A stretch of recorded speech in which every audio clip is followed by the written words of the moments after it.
في حلقة جديدة الجدل يشتعل والمفاجآت تتواصل والقلوب معلقة بمواجهات لا تحتمل الخطأ. نناقش أسرار قرار الفيفا ورسائل صنعت الحدث وصدمة وداع البرازيل قبل أن نترقب مباريات اليوم التي قد تغير ملامح البطولة بالكامل.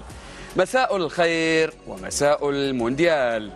نجدد الترحاب بكم مشاهدينا الكرام في هذا العدد الجديد من برنامج مساء المونديال. هذه الحلقة مليئة بالمواضيع، مليئة بالمحاور، ولا يخلو أيضا من تواجد القصص سواء كانت طريفة أو تلك التي ربما أثارت جدلا واسعا وكبيرا. قبل الخوض في تفاصيل هذه الحلقة نرحب بمحللنا، والبداية بجمال الصطايفي. أهلا وسهلا بك كابتن جمال. أهلا بك مؤيد، أهلا بالمشاهدين والمشاهدات الكرام وبزملائي الأعزاء فتحي ومصطفى. مصطفى اللي الحمد لله لقيناه لأنه اختفى البارح على الأنظار واعتقدنا الأمر مرتبط بالتصريحات يحاول ترامب. لا أمور لدواعي أمنية.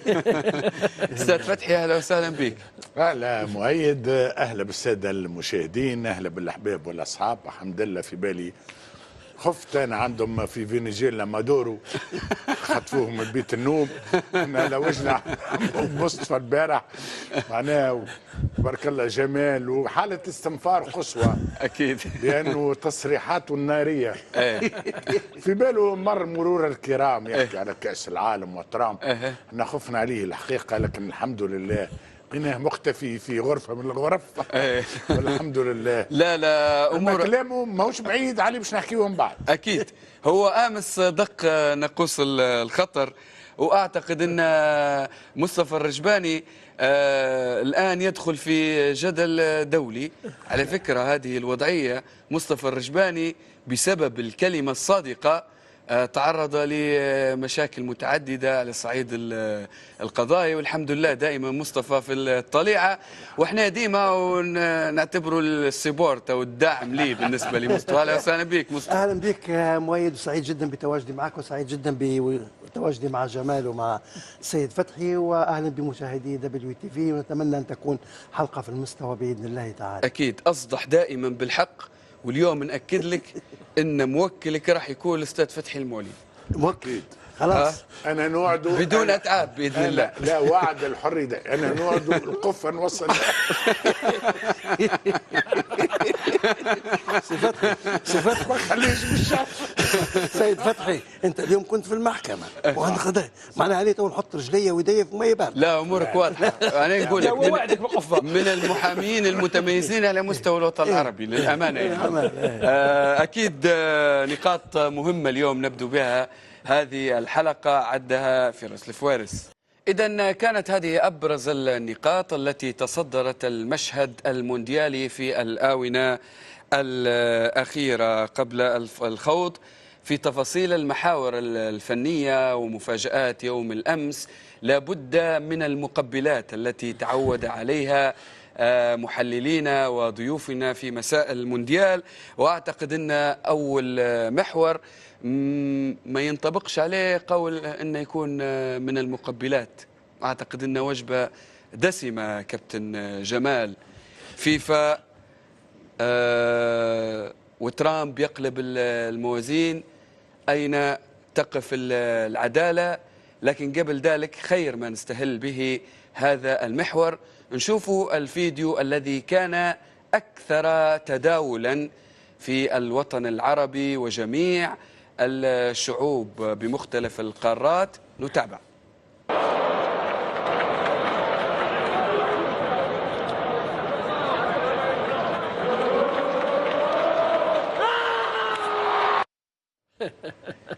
شنو يا كابتن جمال؟ أعتقد أن الفيفا خضعت رسميا للسياسة، وهذا مؤشر قد يراه البعض طريف، قد يراه البعض ساخر، لكنه أخطر مؤشر تمر به كرة القدم في أعتقد منذ تأسيسها أو اكتشافها. والفيديو صراحة يختصر يعني كل شيء، فيديو معبر جدا. الواقع أنه ما كان على مستوى الكواليس خرج إلى العلن، لأنه يجب أن نعود يعني سنوات إلى الوراء. من جاء بجياني إنفانتينو؟ جياني إنفانتينو جاء على أنقاض يعني الاتحاد، رئيس الاتحاد الدولي السابق جوزيف ومن أزاحه أصلا. صحيح، أزاحته الولايات المتحدة الأمريكية والإف بي آي تحديدا بعد منح تنظيم مونديال 2018 و2022 لروسيا وقطر وخسارة الولايات المتحدة الأمريكية آنذاك. اليوم نحن أمام فضيحة بكل ما تحمل الكلمة من معنى، أمام مهزلة بكل ما تحمل الكلمة من معنى. لذا أول مرة يقع هذا الأمر على مستوى كأس العالم. أيضا الجانب الآخر أنه دونالد ترامب لا يتردد في فضح كل شيء. كان أول من يعني نشر تدوينة يشكر فيها الاتحاد الدولي لكرة القدم وجياني إنفانتينو على تجاوبه مع مطلب يعني الرئيس الأمريكي بإلغاء البطاقة الحمراء لمهاجم الولايات المتحدة الأمريكية. ولاحظنا ما أثر ذلك يعني من ردود فعل، بيان الاتحاد البلجيكي ثم بعده أيضا بلاغ الاتحاد الأوروبي لكرة القدم. لماذا نعشق كرة القدم ولماذا نحب كرة القدم؟ لأنها تمثل، يعني صحيح أحيانا تحدث بعض الأخطاء التحكيمية وما إلى ذلك، ولكن التمثل للعدالة، أنه من يستحق هو الذي يفوز في النهاية. فلاعب حصل على بطاقة حمراء، بطاقة حمراء ليست محل جدل حتى يتم إلغاؤها، ثم يعني يأتي قرار في سابقة من نوعها بتفسير يعني متعسف للمادة 27 من قوانين الاتحاد الدولي لكرة القدم، وتعيد اللاعب لدائرة المنافسة. فأي رسالة اليوم يعني يوجهها الاتحاد الدولي لكرة القدم لمنظومة كرة القدم العالمية حينما يعني تلغي بطاقة حمراء حصل عليها لاعب في مباراة سابقة؟ فتحول عميق جدا، تحول يعود بنا يعني تحول خطير ما كنا نتابعه في بعض الأحيان على مستوى كرة القدم الإفريقية في سنوات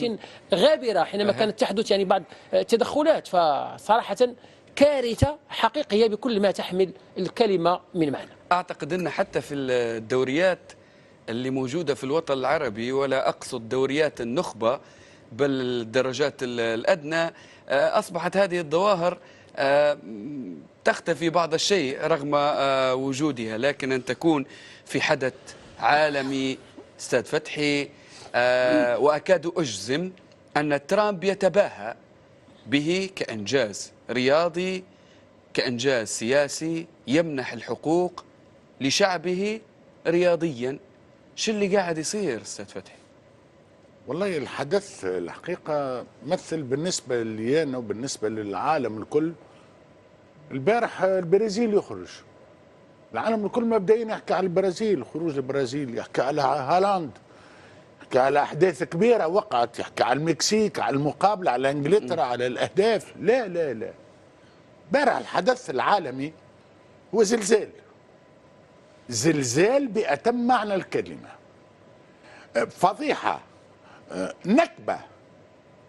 البارح حداد على كرة القدم في العالم، وأنا راني قاعد نختار في العبارات ننتقي فيها، لأنه ما حصل لا يصدق، إلى حد وأنه رود غارسيا مدرب بلجيكا اللي مشى يلعب مع أمريكا قال في بالي احنا في جويليا مش في غرة أفريل. في أمريكا يبدو أنه غرة أفريل، لأنه غرة أفريل كذبة أفريل، لأنه كذبة معناها مش عيب تصدقها.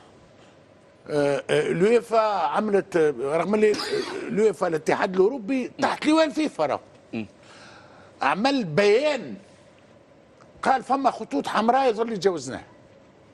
الآن ما فماش توا نصف ساعة سب بلاتر قال يا فيفا وين ماشية؟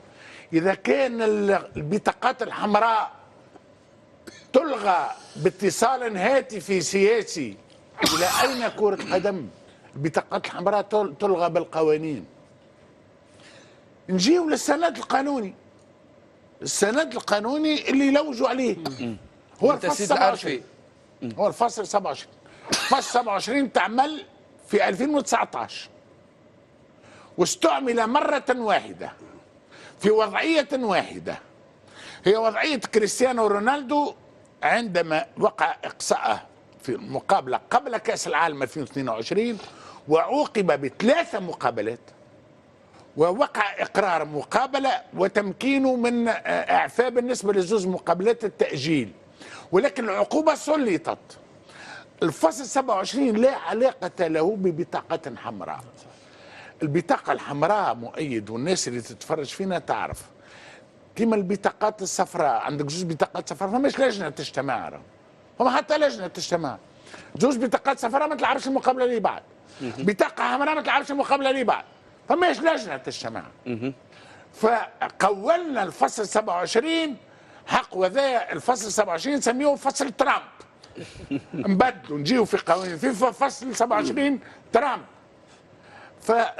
واعتقد انه راح يصبح هذا الشيء بالطبع واقع بالطبع، ويقرن او تقرن هذه الماده بترامب، لانه هذه عمرها ما تصدقش. معناها الناس اللي تبعت وكان يحكي جمال تو يحكي سي مصطفى، معناها ما تصدقش.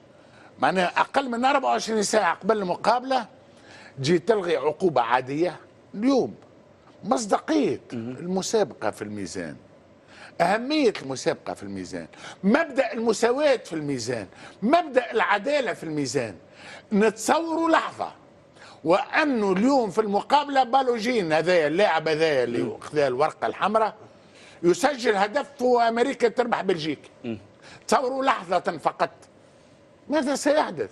بالطبع نعتبر وأنه اليوم إذا كان فما ورقة حمراء مش تسحب تعطى هي للفيفا، وإذا كان ورقة حمراء تعطى لترامب، لأنه ترامب سمعني أنت دخلت في المجالات الكل، انشرت الحروب وين حبيت، عملت كل ما يلزم باش العالم الكل يولي يشعل. خلينا كرة قدم نظيفة، أمان خلينا كرة قدم نظيفة. هذا سامحني البيت الأبيض رد الكرة سوداء. البيت الأبيض بطبيعة الحال بالنسبة لي أنا هذه أكبر كارثة من عام 1930 منذ بداية كأس العالم. رمزية هي، تنجم تقول لي مهيب أكيد تقول لي شكون اللاعبي وشكون رمزية التدخل في إهانة لكرة القدم. طيب أعتقد أن في حلقة الأمس أثارت تصريحات مصطفى الرجباني جدلا واسعا عندما أشار أن كأس العالم يتوقعها أن تذهب وفقا لتوافقات، ليس بنفس التفسير أو العبارات، لكن نعطي لك الملخص. تسارعت الأحداث وشفنا هذا القرار من الفيفا، وهذه هي الأبواب المغلقة مصطفى اللي تكلمت عليها. أعتقد هذه واحدة من الأبواب المغلقة، خلف الأبواب المغلقة. أنت في بداية حديثك قلت هناك العديد من القصص، أنا نقول لك هناك الواضح أن العديد من الأفلام. هل هوليود تحولت إلى كأس العالم حاليا في أمريكا وكندا؟ يعني هذا فيلم كبير ضرب بكل المواثيق زي ما قال جمال والسيد فتحي، بكل المواثيق والأعراف والقوانين واللوائح في كرة القدم. وين في أعلى مكان في العالم اللي هو الاتحاد الدولي لكرة القدم، اللي هي امبراطورية لغتها الموحدة كرة القدم، في هالمونديال الوحيد اللي يجمع العالم كله يد واحدة كشعب واحد خلال شهر أو تو حاليا أكثر من شهر، إنك تجد تلغى بطاقة حمراء. هل من هذا المنطق إن جياني انفانتينو يشعر بالخطر بتسونامي الفيفا 2019 اللي ألقى بدلالة على الفيفا وأجبر بلاتر بالخروج من الباب الضيق، يعرف إن مصير بلاتر في عدم تنفيذ ما يطلب منه؟ هذه كارثة كبيرة، وهذا حتقعد تشجع. هل هذا يؤكد الحديث اللي أشرت له، وأن سلسلة ما يتم خلف الأبواب المغلقة قد يتواصل؟ شوف، بالأمس مع الزميل عبد الرزاق قلنا الفيفا من 2002 في التنظيم المشترك ايام بلاتر رفضت الفيفا. التنظيم لن يتم العوده له. بلاتر يفرض التنظيم المشترك باش يبي ينظم كاس العالم. عارف ان العديد من الدول وخاصه ان في احداث سابقه ان امريكا بعد فضيحه سولتك سيتي في 99 اللي القت بدلالها العديد من الشخصيات في الاولمبيه الدوليه بحرمانهم وعقوبتهم، وما عادش تحصلت على اي حدث تعرف قيمه استضافه الحدث. فهدد العالم اجمع لما قال بالحرف الواحد الويل لكم شعوب الدول الحتالة. رئيس دولة كبرى يقول يعني في الرياض الويل لكم شعوب الدول الحتالة. ربما تلك كلمات اليوم تنفيذ على أرض الواقع. نعم، ربما تلك كانت كلمات، اليوم نشاهد هي عبث وتنفيذ، أحداث متسلسلة. اليوم نديرش النبي. اليوم شفنا بطاقة حمراء ألغيت، السيد فتحي قال لو سجل اللاعب هذا، أنا نقول لك لو خسرت أمريكا مع بلجيكا معناها تعاد المباراة من جديد. يا واقي السيناريو العربي يعني قد نراه في المونديال. لا مثلا يعني أنت الغاء بطاقة لمهاجم إنه بيلعب. هذا المثال تستغربه كابتن فتحي جمال؟ لا صعيب شوي، صعيب شوي، الا اذا كان انا والله انا منبهر بشي مصطفى. انا ماذا بيه يعطينا مصادره، ماذا بيه يعطيني المصدر نتاعو، لانه تصريحه البارح بعد ساعه نفذوا ترامب. انت تعطي تعليمات لترامب؟ يا واقي يا واقي. بعد البطاقه الحمراء اليوم العديد من المصادر ان الاتحاد الاوروبي والعديد من الاتحادات الاهليه حاليا يدرسوا في تجهيز شخصيه قويه تكون بديله لجياني في انتخابات العام المقبل، لان ما حدث حاليا يعتبر وصمه عار في تاريخ الفيفا وستبقى لأجيال قادمة. مشروع سحب الثقة قد نراه في الفيفا مجددا. صحيح، ولكن من الصعب من الصعب سحب الثقة من جانب انفانتينو. نعرف طبيعة المصوتين، البلدان الأكثر تأثيرا إفريقيا بدرجة أولى يعني تؤثر في مسار يعني الانتخاب رئيس الاتحاد الدولي. آسيا أيضا تؤثر، فدائما هذه إشكالات أيضا في تحديد. بالعكس افريقيا راه تحصل منها، راه افريقيا تحت دول المسير الفعلي اليوم اتحاد افريقيا دول اعتقد ما شاركتش، مش متواجده، ما عندهاش ذلك الراي الكبير، ممكن تنحاز للثقل الكبير اللي هو الاتحاد الاوروبي والاتحاد الافريقي. غالبا احنا الليبيين بالنسبه لنا جاهزين. الاتحاد الافريقي شنو استاذ فتحي خلي نجمعوا الاصوات من الان. والله ممتاز. تونس معنا. هو الاتحاد، هو شوف البلاغ الاخير اللي صدر العدد من الاتحادات الافريقيه ردا على تصريح رئيس الاتحاد الاوروبي، يعطيك فكره عن ما سياتي. مصطفى يتحدث عن ابواب مغلقه، هذه ابواب مفتوحه للتلاعب ولترامب ليقوم بما يشاء داخل الاتحاد الدولي لكره القدم. فالامور لم تعد يعني في الكواليس، وهذا يعود بي لما كنت قلت في السابق انه امريكا ترامب لا يهمها كيف يراها العالم، هي تقدم نفسها يعني بسطوه ببطش، تفعل ما تريد حتى لو تعلق الامر يعني بكره القدم وبالرياضه الاكثر جمالا والاكثر شعبيه في العالم. ها هو ترامب اليوم يفسد حتى هذه اللعبه. بما ان ترامب فرض علينا الحديث في السياسه، لابد ان يقابل ذلك بتصريح تاريخي للراحل معمر القذافي عندما قال الفيفا تلغى أو تعدل. لازم رد منا أستاذ فتحي.